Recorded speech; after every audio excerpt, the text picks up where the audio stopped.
was a mystery still lost in time. They were known for believing in ancient traditions thought to sustain their well-being and beauty. These traditions used elements that originated from sacred plants. It was said that these plants were gifts received directly from the gods. Indeed, it was also said that these people had descended directly from the gods as well. Whatever their origins, some 2,000 years before Columbus discovered a new world far across the Atlantic Ocean, these explorers would set off towards the east, into the currents of the more daunting Pacific, a people in search of destiny.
And so they came, these ancient explorers, venturing from island to island across the perilous seas over a course of centuries.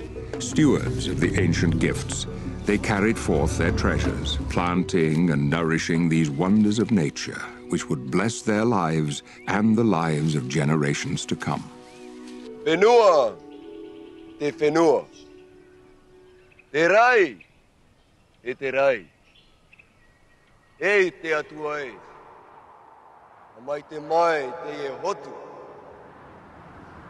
Here, in this most perfect environment, alongside their sacred plants, these people would flourish.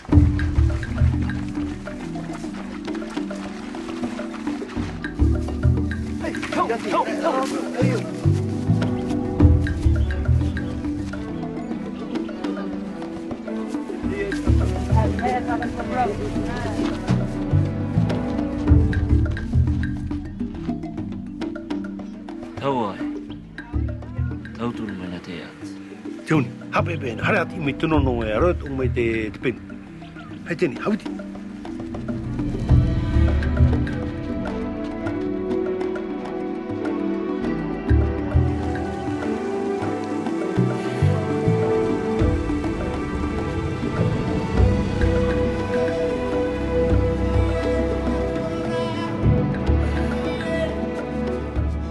Most prized and revered among the sacred plants received from the ancients was a peculiar fruit-bearing tree, referred to as noni.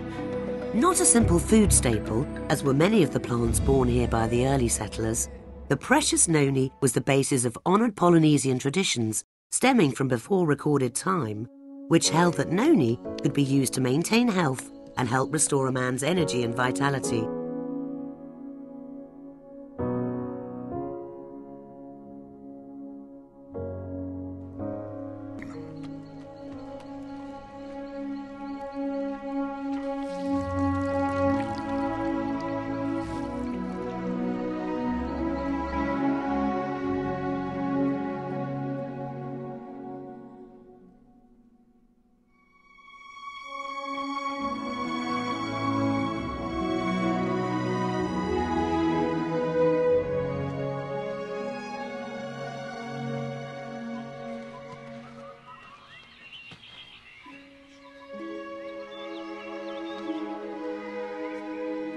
Indeed, the lives and culture of the early Polynesian people were profoundly blessed by the mystical Noni.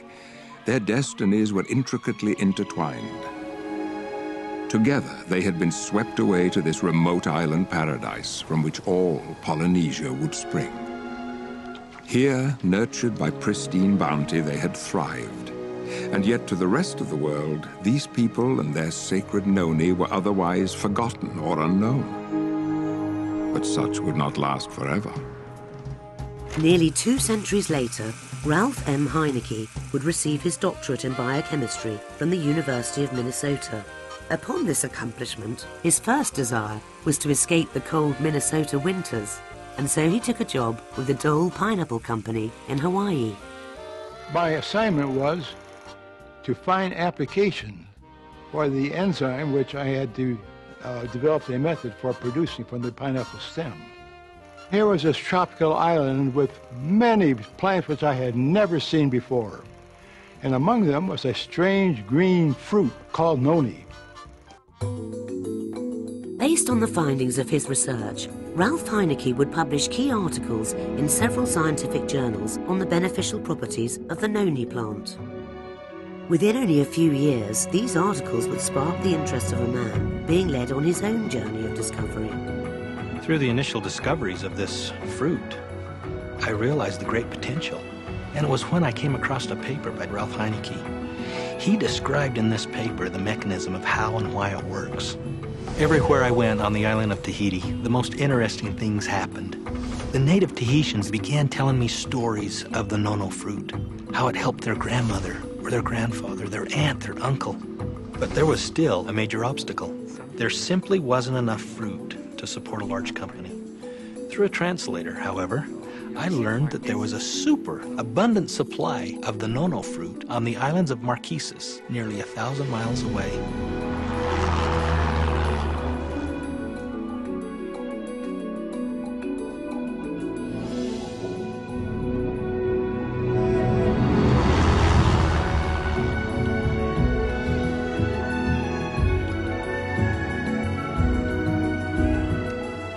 In the afternoon, we stopped at the edge of the road to rest our legs. In the sky was large, white, billowing clouds. My eyes were drawn to that sight, so I walked across the road, and there was a large ravine below.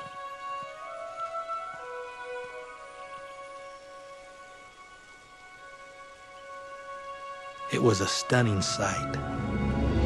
The valley was just full of this fruit. Immediately, I knew that we had all the fruit we needed. It wasn't a secret, but yet the world didn't know about it. The next thing was to find the right partners. I knew if we could find the right partners, nothing could stop us. Soon after rediscovering the secret of the noni, John Wadsworth was joined by Stephen Story, Kerry Acey, Kim Acey, and Kelly Olson. The gift of noni had been handed to a new generation and to a new set of stewards. From across the wide Pacific and into the Rocky Mountains of Utah, what would become of this precious gift? What would these new stewards, a company called Tahitian Noni International, do with this awesome responsibility? We are heirs. We have become part of this story. And I have to tell you, we can't think of the history of noni without feeling emotionally tied to every single person and event that has taken place, since, 4,000 or 5,000 years ago when it first became noticed by man.